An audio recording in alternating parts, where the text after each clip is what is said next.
নমস্কাৰ, এই মুহূৰ্তত দিবলৈ লৈছোঁ আজিৰ সন্ধিয়াৰ বহুকেইটা গুৰুত্বপূৰ্ণ খবৰ। আজি হৈছে 4 আগষ্ট। আজিৰ সন্ধিয়াৰ প্ৰথমটো খবৰ হৈছে ইতিমধ্যে ডিব্ৰুগড়ত আহি উপস্থিত হৈছে কেন্দ্ৰীয় মন্ত্ৰী JP নাড্ডা। কাইলৈ বানত ক্ষতিগ্ৰস্ত কেইবাটাও অঞ্চললৈ যাব JP নাড্ডা। আমি পুনৰবাৰ জনাই আছোঁ, ইতিমধ্যে ডিব্ৰুগড় বিমানবন্দৰত আহি উপস্থিত হৈছে JP নাড্ডা। কাইলৈ শিৱসাগৰ, চৰাইদেউ, নাজিৰাৰ কেইবাটাও অঞ্চল পৰিভ্ৰমণ কৰিব JP নাড্ডাই। আজি নিশাটো ডিব্ৰুগড়তে কটাব কেন্দ্ৰীয় মন্ত্ৰীগৰাকীয়ে। দিবলৈ লৈছোঁ আজিৰ সন্ধিয়াৰ পৰৱৰ্তী খবৰটো, এটা বিগ ব্ৰেকিং নিউজ। এয়াৰ ইণ্ডিয়াৰ বিমানত হাহাকাৰ, গুৰুত্বভাৱে আহত হৈছে 14গৰাকী লোক।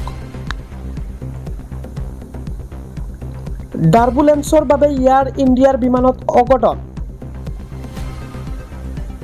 আমি পুনৰবাৰ জনাই আছোঁ, টাৰ্বুলেন্সৰ ফলত বিমানখনত উষ্ণতাত পৰিৱৰ্তন হৈছিল। বতাহৰ তীব্ৰ চাপৰ কবলত পৰিছিল বিমানখন। 300 ফুট তললৈ নামি আহিল AI-2379 নম্বৰৰ দিল্লী অভিমুখী বিমান। থাইলেণ্ডৰ ফুকেটৰ পৰা দিল্লীলৈ আহি থকা অৱস্থাত সংঘটিত হৈছে এই ঘটনা। আহত হৈছে 12গৰাকী যাত্ৰী আৰু 2গৰাকী ক্ৰু মেম্বাৰ। পাইলটৰ বাবে কটমপি জীৱন ৰক্ষা যাত্ৰীসকলক নিৰাপদভাৱে দিল্লীত অৱতৰণ কৰিছে বিমানখনে।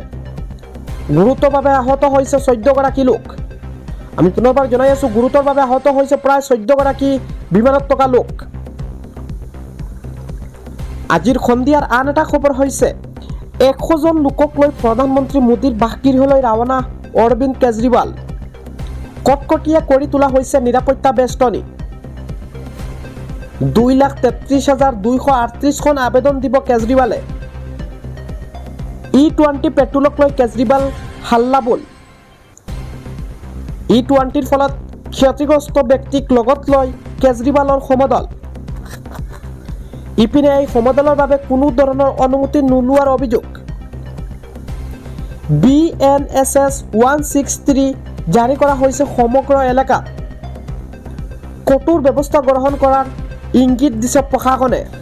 আজিৰ সন্ধিয়াত পৰৱৰ্তী খবৰটো হৈছে নোৱাগাঁৱৰ কাটিমাৰী গ্ৰাউণ্ডৰ CRPF কেম্পত ভয়ংকৰ অঘটন। পৰস্পৰৰ সংঘাতত প্ৰাণ গৈছে 3গৰাকী জোৱানৰ। 2 জোৱানক গুলীয়াই আত্মহত্যা এজন জোৱানৰ। ASI ভলানী প্ৰেমা বৰ্মৰ গুলীত নিহত হৈছে 2গৰাকী জোৱান।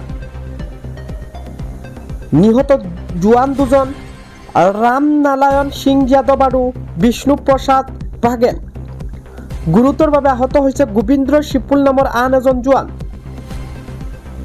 জোৱানজন সংকটজনক অৱস্থাত চিকিৎসাধীন নোৱাগাঁৱৰ এখন চিকিৎসালয়ত।